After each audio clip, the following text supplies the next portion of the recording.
Fog. It hides the northern Pacific coast of Canada for most of the year.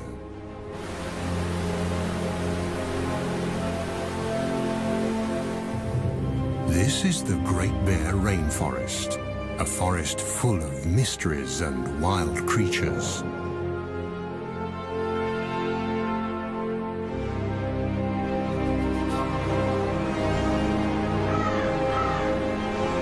And it's one of those wild creatures, the rarest of them all, that we are looking for. withGreat, the spirit bear.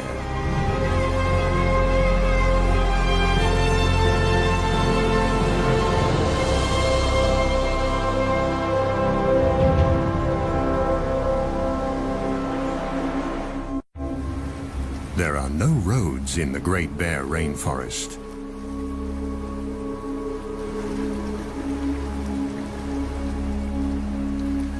This labyrinth of islands is best accessible by boat. These people, scientists, have to approach this rugged coastline from the water to reach the unique temperate rainforest and discover the secrets it holds.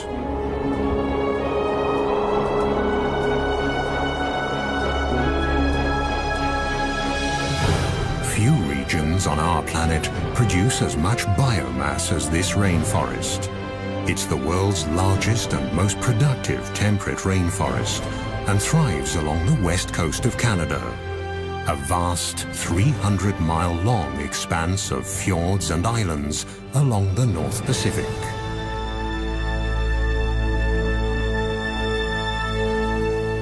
Since time immemorial, these islands and forests have been home to Tsimshian nations of the Gitga'at community. The Gitga'at believe that they are one with the land, the forests, and the ocean. In their world, the animals are their brothers and sisters, and the time when the last ice age covered the west coast of Canada is also a part of this legend.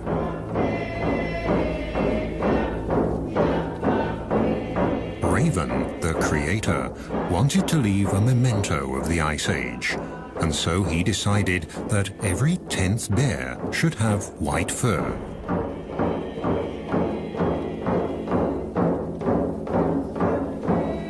This, they say, was when the spirit bear was created, the white bear of the rainforest.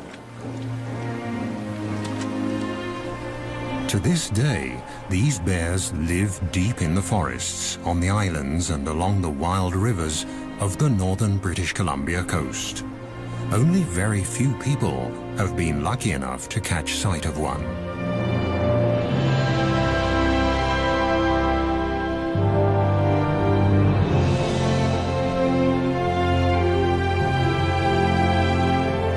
Like a gigantic wall of granite, the coast mountains block the clouds that roll in from the Pacific Ocean, causing them to rise up and drop their moisture. This almost incessant precipitation is the motor that drives the rainforest. A motor that never stops and never falls silent.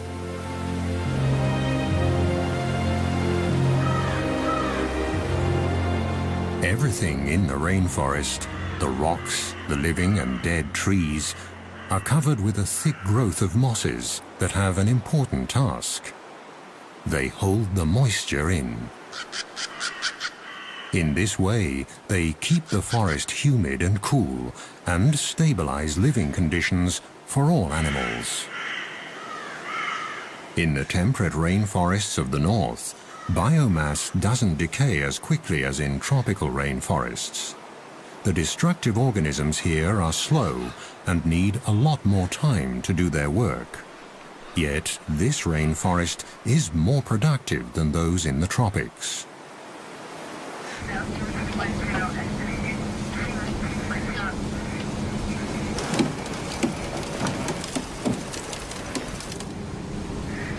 In this remote region, it isn't easy to do research or even travel at all.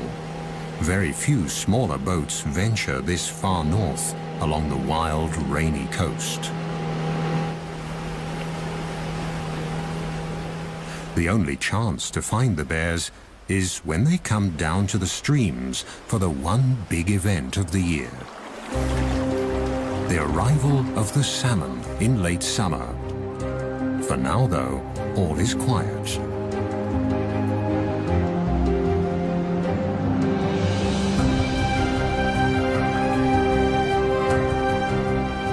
Is this the quiet before the storm?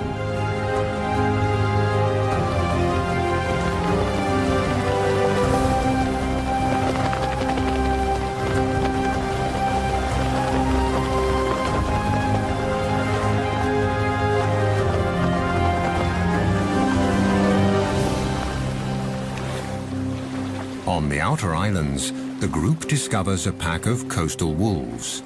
These rather small wolves are a genetically distinct subspecies of the grey wolves that live further inland. They've been isolated here on the islands since the last ice age, and one aspect of their behavior is unique. They're the only wolves that feed on fish.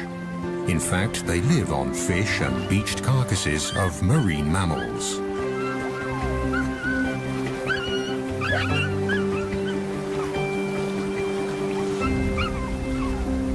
Food that also attracts other hungry visitors.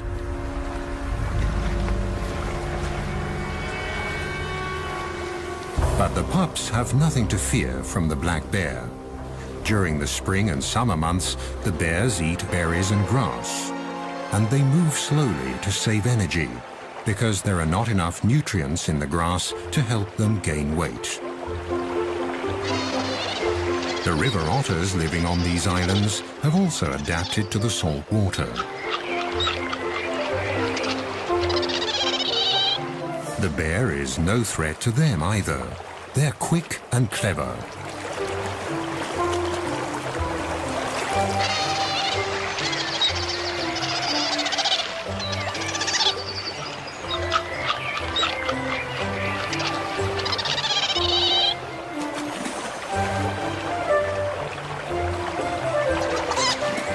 The intertidal zone is their buffet.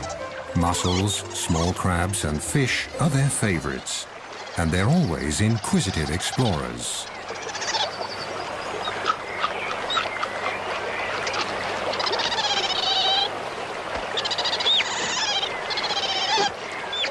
The ravens, the heralds of the rainforest, announce a visitor.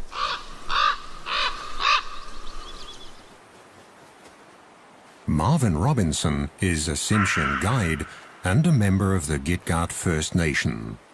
He's also looking for the salmon and the bears, the secret spirit bears. This forest means a lot for me. Like about 18 years ago, this is the very spot that I've seen my first spirit bear. So prior to that, it was all hush-hush about this bear, the sacred bear really to us. And we weren't even allowed to talk about it anytime. We were told to keep quiet if we seen one, don't tell nobody. It was a special treat to whoever got to see one. You know, there was very few that got to see one of these rare bears. And ever since I started, we've found some really special places that we keep to ourselves.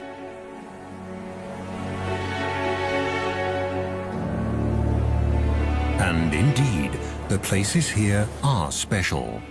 On the outer islands, waves and winter storms have created magical beaches.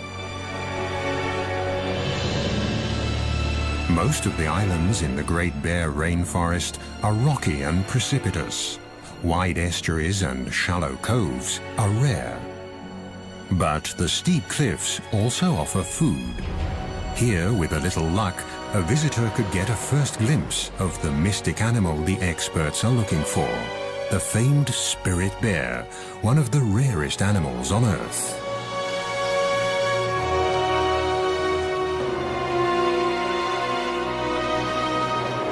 The bear's prey is glued to the rocks in the intertidal zone.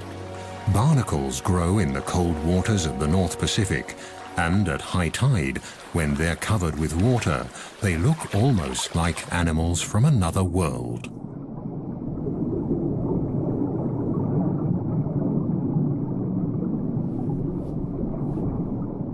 Their feathery arms filter plankton out of the water. It's hard to believe that these little creatures are related to crabs.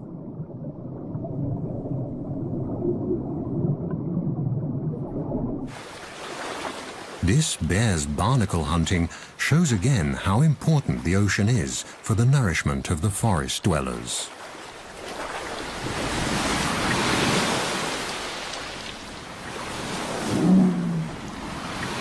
And there's enough nutrition to feed even the largest animals that roam the waters, the whales. At low tide, barnacles and mussels are exposed along the rocky shores. Their shells are closed tight. For the spirit bear, detaching them from the rocks is no problem, and the reward is a very tasty snack.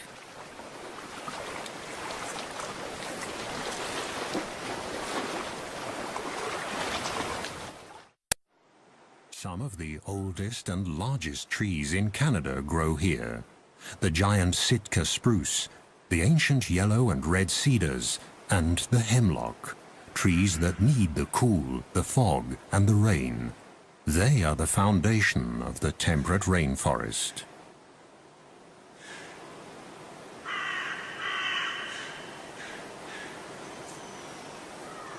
In August, the sweet fragrance of ripening berries wafts through the forest. Bright red huckleberries, elderberries, salal and blueberries, and many others grow in abundance.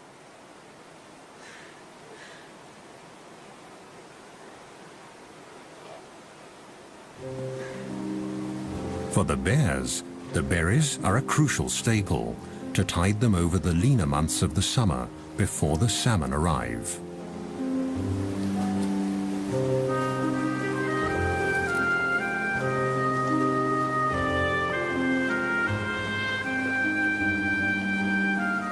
The spirit or Commodie bears are not albinos, but white black bears, a mutation that probably dates back to the last ice age.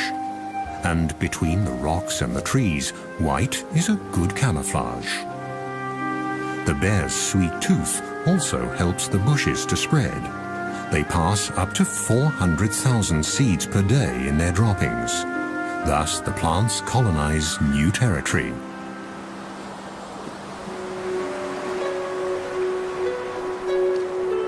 In the temperate rainforest, fog can cover the land in a grey veil within minutes. And it can plunge a sunny landscape into deep gloom. Along the mainland coast, the islands of the Great Bear Rainforest lie close together. At high tide, millions of gallons of nutrient-rich salt water rush inland through the narrow channels to flow back out at low tide, thus linking the ocean and the land. The currents sweep along everything in their path, creating a rich broth full of life.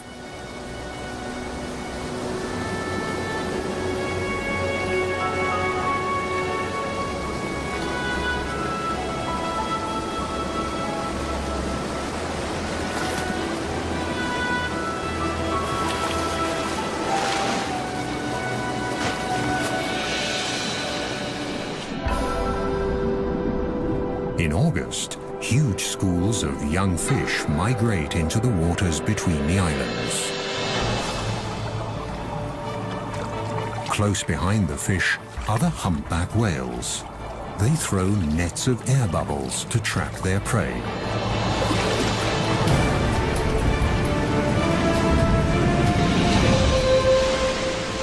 Success. Thousands of fish are caught in their gigantic mouths. Their balleens filter krill and fish out of the water. Again and again, the whales will feed for days. But Mother Nature is prepared and sends a constant stream of fish north along the coast and into the archipelago of the Great Bear Rainforest. They all get their share, large and small, young and old. This is the land of milk and honey, the Galapagos of the north. The productive zone extends far below the water. The species here are not as numerous and varied as in a tropical coral reef, but the vibrant colors and the sheer size of the underwater organisms can easily measure up to the tropics. Deeper down, among colorful mollusks and cold water corals, the ocean harbors another secret of this region, a life form from the age of the dinosaurs, a glass sponge. The intricate and beautiful structures of this 300-million-year-old organism are made of glass and very fragile. The rivers and streams of the Great Bear Rainforest wash sediment into the ocean constantly, and the nutrients slowly sink down and feed the coral. Its red branches that can thrive in this 6-degree cold water are the perfect hideout for small crabs and fish.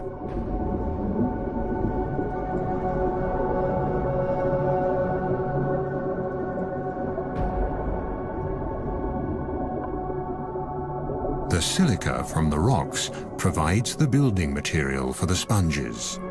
With a little help in the form of sand and water, they can make glass. There are even whole glass reefs on the continental shelf, about 600 to 1,000 feet below the surface.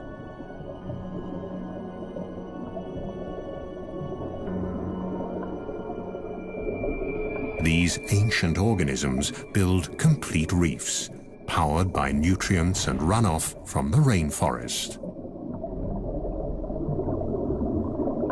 High above the reefs, a female humpback is playing with her calf.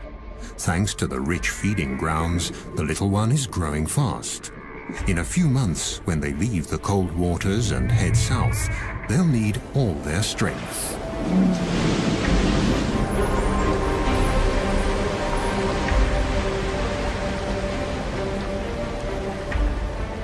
The mother breaches, a behavior that can be seen quite often here. Nevertheless, it's a spectacular show.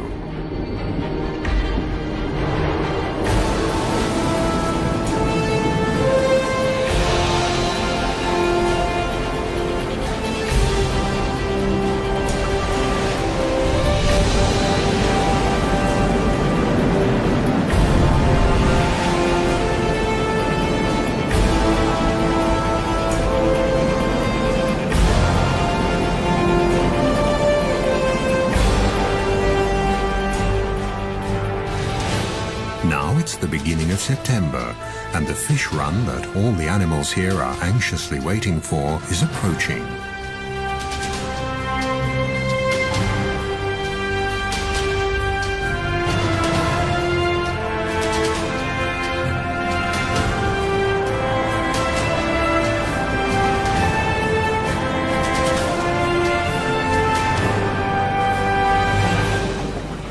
The group steers the boat west to the edge of the open ocean, where a colony of sea lions await the fish on windswept islands at a safe distance from bears and other predators.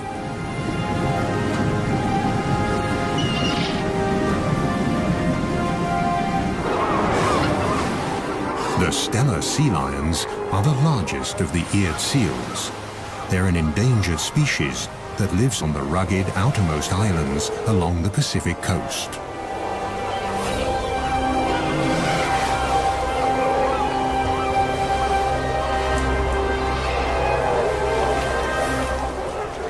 The strong, territorial males can grow to a length of more than 10 feet and weigh up to 2,500 pounds. Each of them has a dozen or more of the much smaller females in its part of the colony.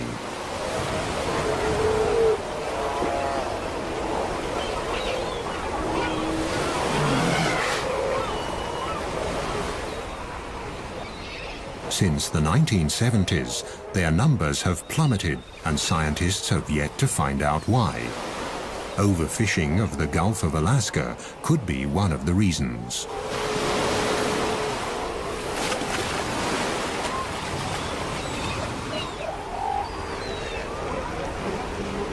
The weather turns. The first heavy rain of approaching autumn triggers the epic fish run. After 2 years in the ocean, the salmon are now returning to their birth streams.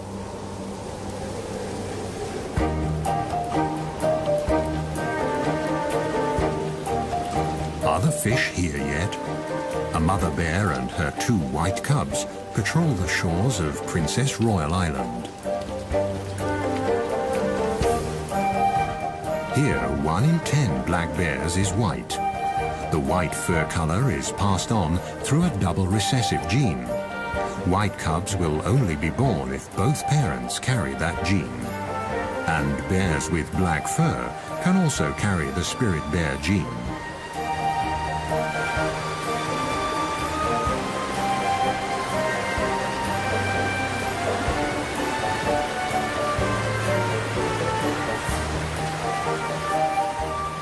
Eagles and river otters are the first to discover the approaching salmon run, which they are awaiting impatiently at the mouth of the river.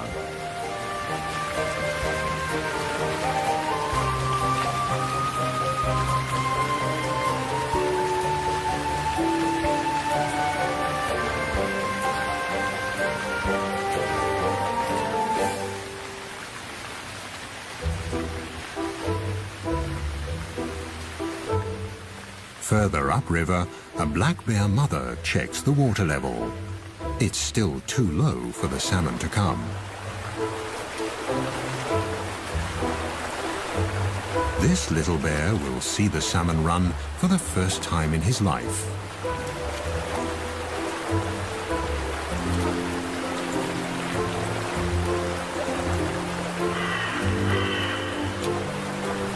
It won't be long now. It's early September, and the time has finally come for the big feast. Eagles and bears, sea lions, otters, even the trees are waiting for the arrival of the year's biggest single source of nutrition.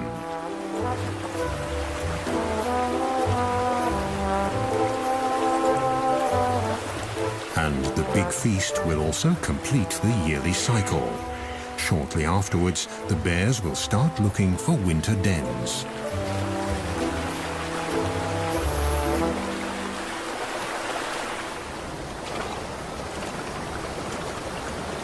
Bear tracker Marvin Robinson is hopeful. The rivers are rising. He's checking for clues on the islands as well as on the mainland.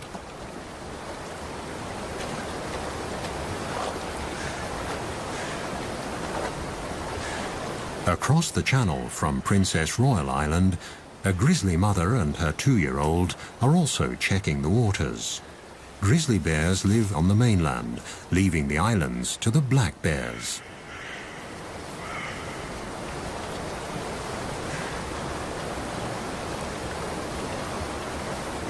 Grizzlies usually live higher up in the mountains, but for the salmon, even they descend to the estuaries along the coast. Marvin is concerned. The rains came late. He hopes the salmon run won't be affected.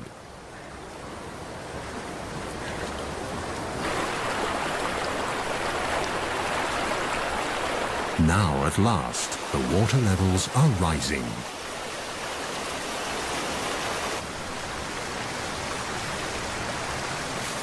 The grizzlies use the waiting time to stock up on sugar, trying to pull the last crab apples off the trees along the riverbanks.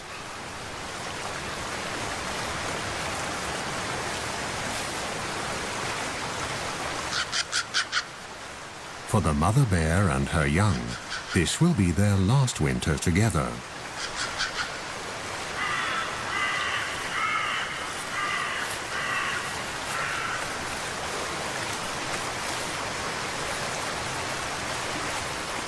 If she can fatten up enough for the winter, she'll have a new cub next spring. But if the salmon run isn't good enough, she'll reabsorb the already incubated egg in her womb during hibernation. Still no salmon, but now the autumn rains have really picked up. This region gets an incredible 4,500 millimeters of precipitation per year. That's 4 times the rainfall of a wet city like Vancouver, further south along the coast. This is a true rainforest. Autumn has arrived, and the first geese are migrating.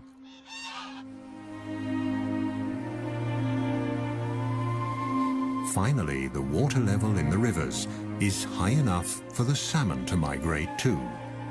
They'll return to the self-same waters where they were born, among the gravel banks upstream. At 12-hour intervals, at high tide, new waves of hundreds of thousands of fish will rise in the river deltas on the coast and make their way up the streams.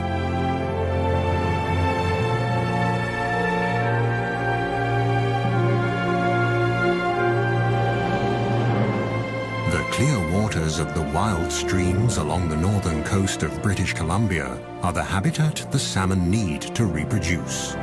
In this fish run, humpback and silver salmon are returning, swimming up the rivers until they taste their birth waters.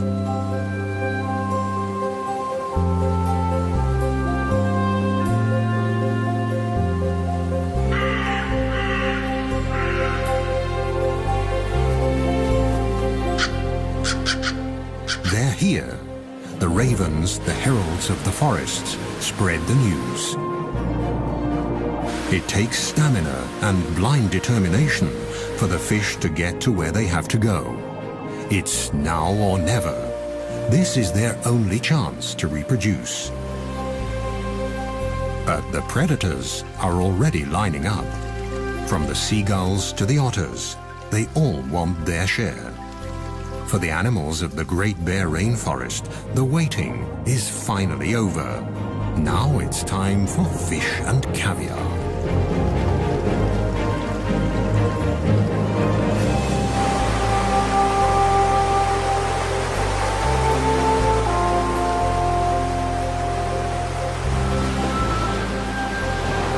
The fish that don't make it are swept away by the raging current, ending up on the rocks and in the kelp of the intertidal zone, right at the feet of the waiting bald eagle. Its sharp beak is perfect for tearing up fish.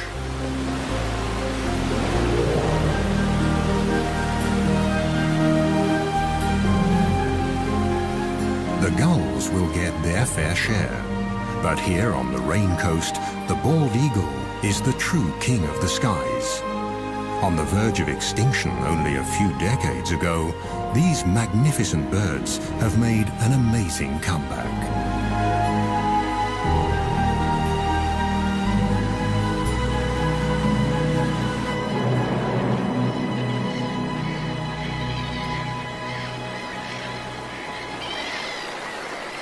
On a bank in the stream, the raven patiently waits for the black bear to finish his breakfast. Without the bear, he wouldn't be able to get to the food. The skin of the fish is simply too thick.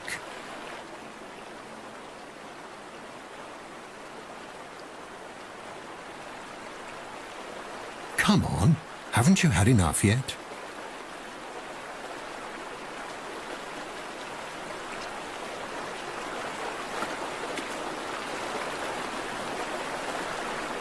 One salmon that never fulfilled his reproductive destiny. He died on the home straight. The coastal wolves are also joining in the feast. The estuaries are now full of fish.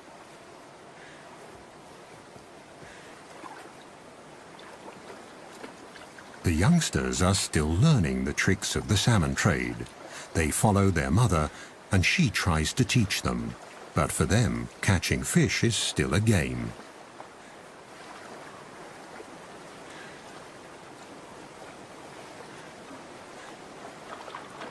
In the shallow tide pools, it's easy to see and grab the salmon, which are tired, in fact almost exhausted from their long journey.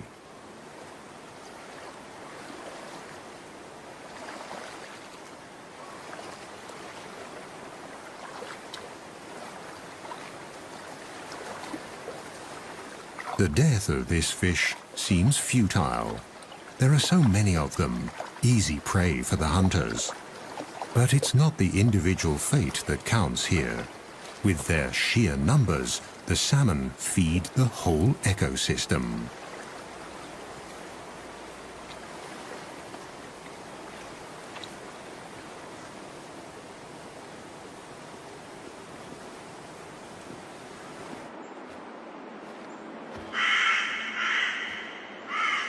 Further back in the forest, Marvin often finds leftovers. Sometimes the wolves carry the fish deep into the woods. The wolves don't consume the whole salmon. They only eat the brain. So they carry the salmon off and maybe a little bit further up the sides of the valleys and stuff because there's a parasite in salmon that if the wolves get it, it could kill them. So basically what happens with the wolves is they've taught each other that it's only safe to eat the brain. The gushing waterfall further upstream seems insurmountable. But the fish keep trying, again and again. For them, it's quite literally do or die. And for the strongest, stamina eventually pays off.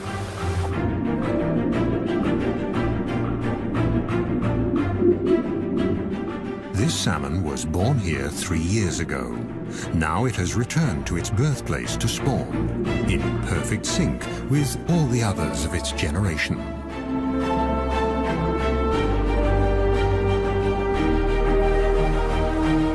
In the first few months after hatching, the fry will stay in their birth streams. Then, during the following summer, they'll drift downriver towards the sea, where they'll feed and mature. They'll stay in the Pacific Ocean for 2 years. Then they'll return to the Great Bear Rainforest to spawn and die.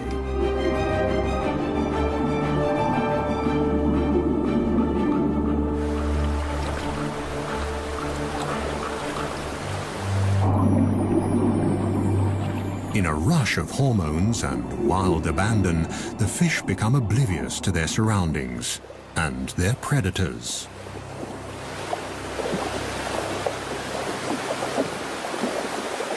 But even now, on their deathbeds, the males fight each other, hooking their deformed jaws together, expending their last ounce of energy for a better position to pass on their genes. The unique cycle of life in the temperate rainforest will be completed once again, as it has been every year since time immemorial. The gulls and all the other animals of the coast are the lucky beneficiaries.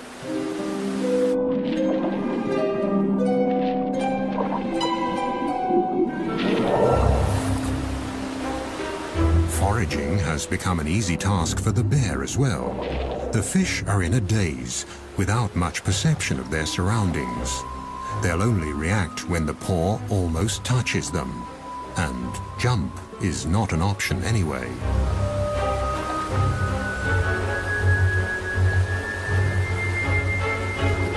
The fish look battered.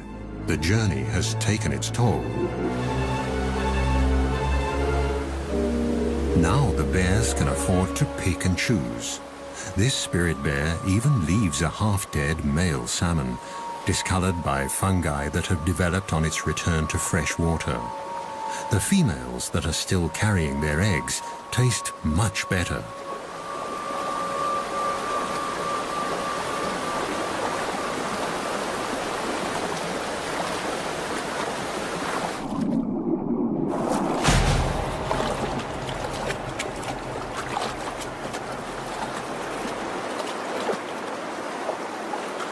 During the 10 days of this salmon run, every bear and every wolf will each carry about 1,600 fish off into the woods.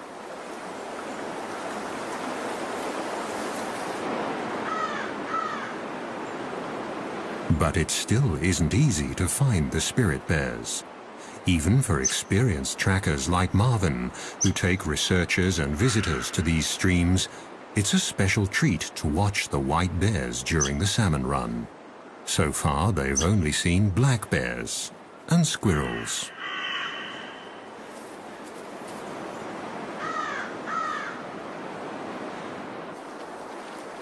But they can watch various other animals and their behavior during the run.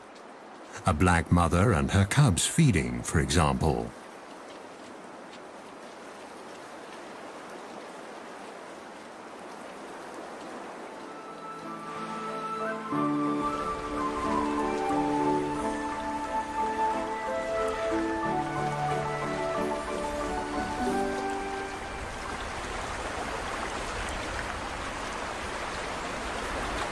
Let's see how to get to the fish.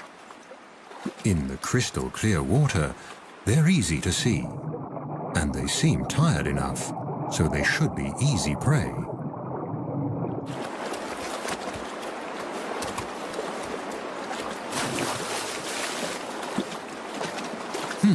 That wasn't too successful. The cub might need to practice a bit to become an expert in salmon hunting. Marvin, the tracker, has been walking the creeks for days now. Then, suddenly, there it is, Mochkmo, the prodigious spirit bear, one of the rarest animals on Earth, and one of Mother Nature's miracles, right in front of his eyes.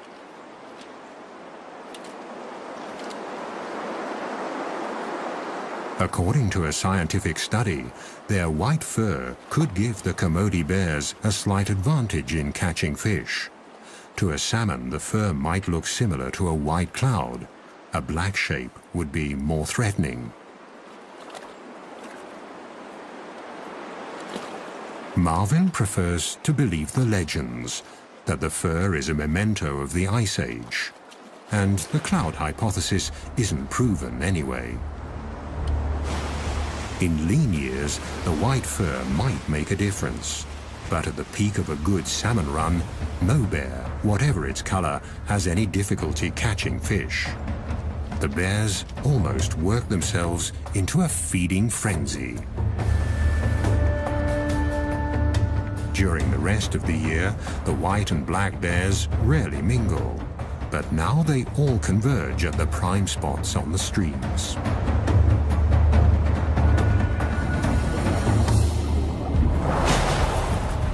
Overall, the black bears seem more aggressive and wilder than their white cousins.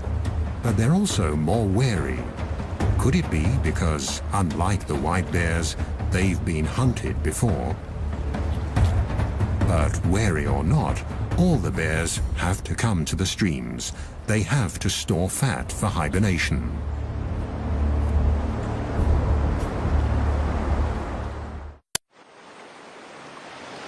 There has been enough fish here for man and beast for thousands of years. For the Great Bear Rainforest, it's a matter of survival.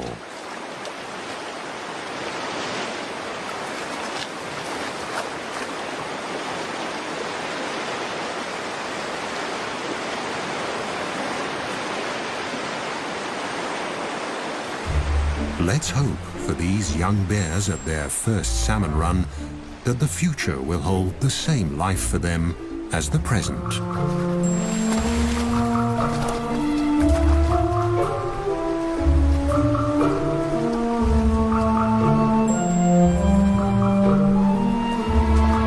According to native law, the black bears discriminate against their white siblings. When they meet, it's usually the white bear that backs off, even if it's larger.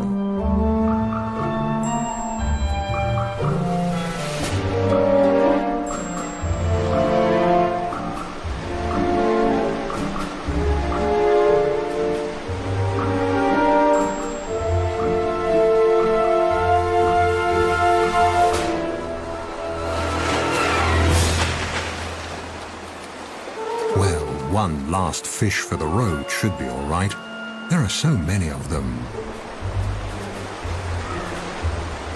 But the envious competitor is watching, and so the spirit bear withdraws.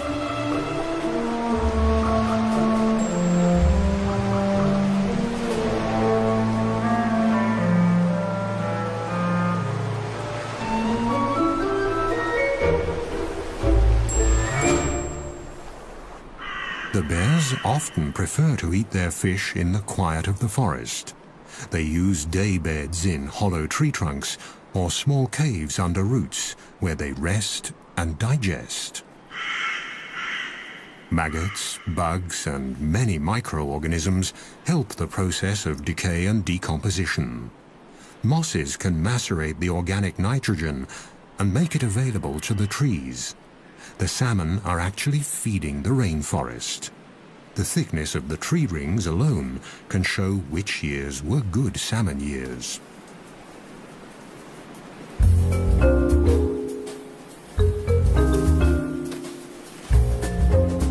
Just a few weeks later, autumn sets in. The salmon run is over, but the forest and its animals have gathered crucial reserves and strength for the winter. Now it's time for some of the smaller ones to stash away seeds and other winter provisions.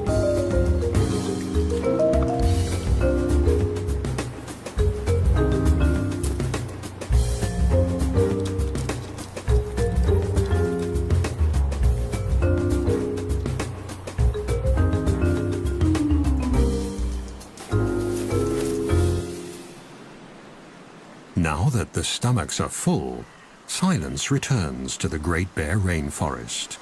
Herons and ravens take care of the leftovers of the feast. The remainder decays in or along the streams and is scavenged by the ever-present ravens.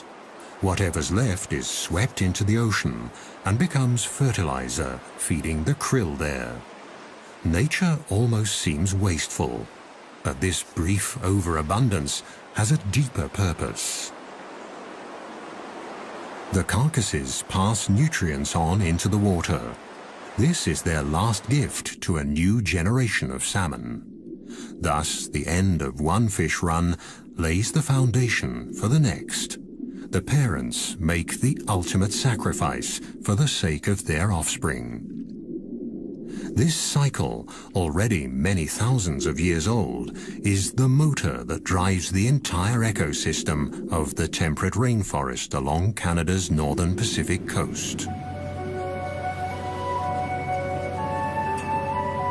But it's not just the motor that makes a system function. Only if all the individual parts are in place, and in the right place, will the rare and special life forms along this coast survive. This is the insight the experts have come to on their way back from the expedition.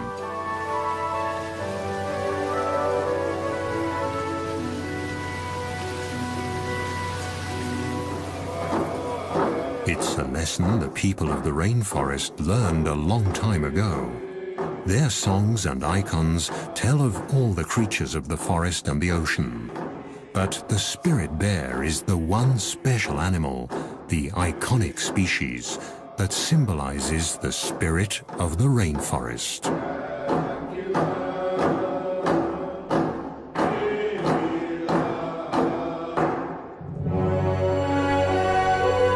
The freshwater streams and the mountains, the forest and the ocean, the winds, the plants and the animals, they all had to play their parts just right so that this temperate rainforest of Canada's northern Pacific coast could develop over thousands of years. It's a system that needs to stay intact, because only then will Mochgmo, the spirit bear, have a home for the future.